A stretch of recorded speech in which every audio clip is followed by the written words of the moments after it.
नमस्कार दोस्तों, स्वागत है आज की इस वीडियो में। दोस्तों आज की इस वीडियो में बात करेंगे माननीय सुप्रीम कोर्ट ने दिल्ली हाई कोर्ट के उस फैसले पर रोक लगा दिया जिसमें कहा गया था पुरानी पेंशन योजना जो पैरामिलिट्री के कर्मी होते हैं उनके ऊपर लागू होगी। दोस्तों आइए विस्तार से समझते हैं एक्चुअल में मामला क्या था। माननीय सुप्रीम कोर्ट ने उस फैसले पर रोक लगा दिया जिसके अनुसार सीसीएस पेंशन नियम 1972 के अनुसार पुरानी पेंशन योजना ओपीएस अर्धसैनिक बलों पर केंद्रीय सशस्त्र बलों के कर्मियों पर लागू होगा।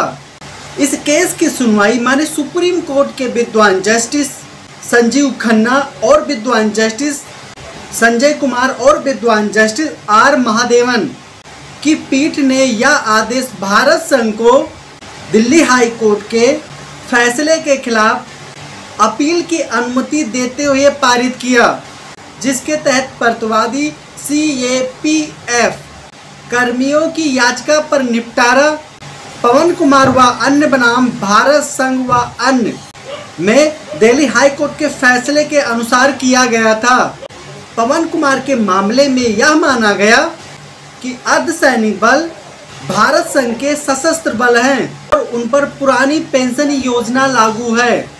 हमारे सुप्रीम कोर्ट के समक्ष जब ये मामला जाता है तो सुनवाई में क्या होता है जानते हैं।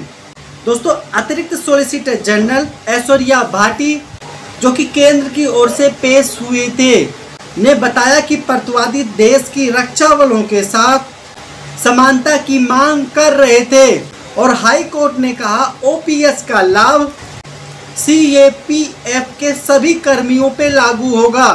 दूसरी तरफ से पेश एडवोकेट अंकुर छिब्बर ने प्रतिवादी सीएपीएफ कर्मियों की ओर से अनुरोध किया कि मामले में एक निश्चित तारीख दी जाए।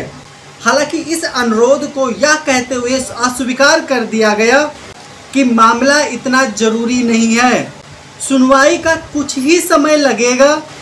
मामले को पुनः सूचीबद्ध करते हुए न्यायालय ने 15 सितंबर 2023 को हाई कोर्ट द्वारा दिए गए आदेश पर अंतरिम रोक की पुष्टि की। फिलहाल पक्षकारों को शीघ्र सुनवाई के लिए आवेदन करने की स्वतंत्रता दी गई है। दोस्तों पवन कुमार केस के अनुसार विद्वान जस्टिस सुरेश कुमार कैत और विद्वान जस्टिस नीना बंसल कृष्णा की पीठ ने सीआरपीएफ, बीएसएफ, सीआईएसएफ और आईटीबीपी के कर्मियों को ओपीएस के लाभ को देने से इनकार करने वाले आदेश रद्द करने की मांग वाली 82 याचिकाओं का निपटारा किया। याचिकाकर्ता का मामला यह था कि विभिन्न न्यायालय के फैसलों और माननीय सुप्रीम कोर्ट के इस स्पष्टीकरण के बावजूद कि सीआरपीएफ संघ का एक सशस्त्र बल है तथा भारत सरकार द्वारा दिनांक 6/8/2004 को जारी अधिसूचना के अनुसार सीआरपीएफ संघ का यानी कि भारत सरकार का सशस्त्र बल है। प्राधिकारी याचिकाकर्ताओं को भारतीय सेना, वायुसेना और नौसेना की तरह ओपीएस के अंतर्गत शामिल नहीं कर रहे थे।